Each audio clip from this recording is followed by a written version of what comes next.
আসসালামু আলাইকুম। সবাই কেমন আছেন? আজ তোমাদের শোনাবো পাকা আম আর শাকচুন্নির গল্প। গ্রামের নাম ধানপুর। এক্কেবারে নিরিবিলি এক গ্রাম।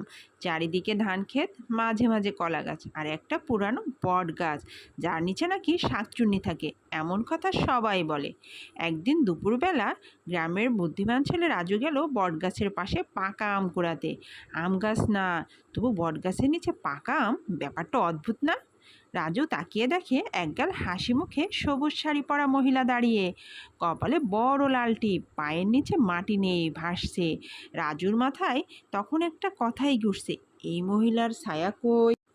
হঠাৎ শাকচুন্নি বলল, পাকা আম খাবি? নে একটা দিচ্ছি। আস্তে করে হাত বাড়ায়, আর তখনই রাজু দেখে তার 5টা আঙ্গুল না 3টা, আর পেছন থেকে গাছের পাতা হাওয়া দিচ্ছে এমন এক শব্দ। রাজু গা কাঁটা দিয়ে ওঠে, দৌড় দেয় সে একদমে, আর পেছনে শাকচুনি ভয়ানক হাসি, হে হে হে, আবার আয়, পাকা আম দিব। সেই দিন থেকে কেউ আর বটগাছের কাছে আম কুড়াতে যায় না। কে জানে, আবার যদি শাকচুনি পাকা আম হাতে দাঁড়িয়ে থাকে। কেমন লাগলো গল্পটি বন্ধুরা? কমেন্টে সবাই জানাবে কিন্তু।